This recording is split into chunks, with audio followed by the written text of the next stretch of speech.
Bonjour, mon nom est Julie Miraglia, je suis agente de développement pour la première transition scolaire au CSSNI. Aujourd'hui, je suis accompagnée de ma collègue Cathy Charret, Bonjour. qui est conseillère en rééducation au même centre de service. Le sujet de notre capsule d'aujourd'hui est le développement affectif des jeunes enfants. Cathy, on entend souvent parler à quel point le développement affectif est important avant l'entrée à l'école. Pourquoi il faut se préoccuper davantage de ce type d'habileté affective et sociale par rapport à, par exemple, l'apprentissage des lettres, des couleurs ou des chiffres?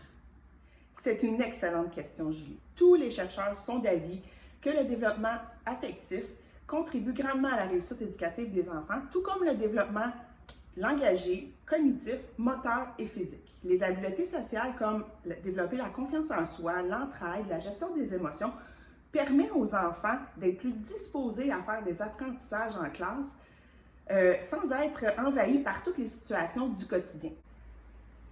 Cathy, est-ce que tu pourrais nous définir les termes maturité affective, le développement des habiletés sociales, émotionnelles, pour nous permettre de mieux comprendre à quel point c'est important?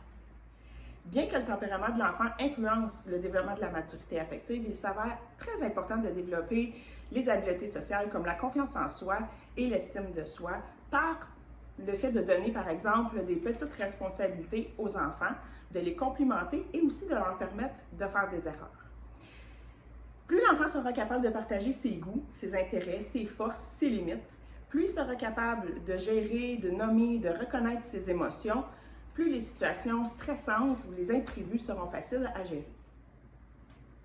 Donc, Cathy, nous les adultes qui sommes avec les enfants, on est un modèle pour les aider à développer ce type d'habileté.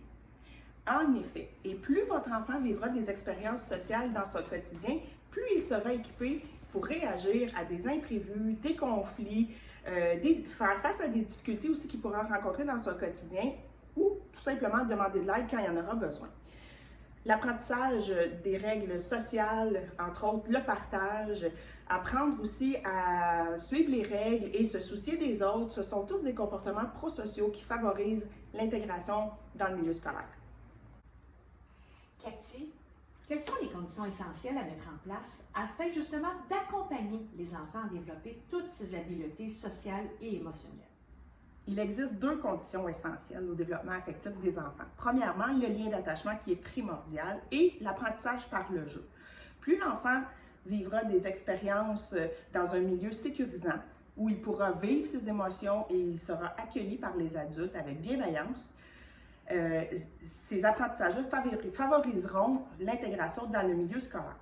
Évidemment, le soutien et l'investissement des parents est primordial et la collaboration de ces acteurs-là qui gravitent autour des enfants est un incontournable.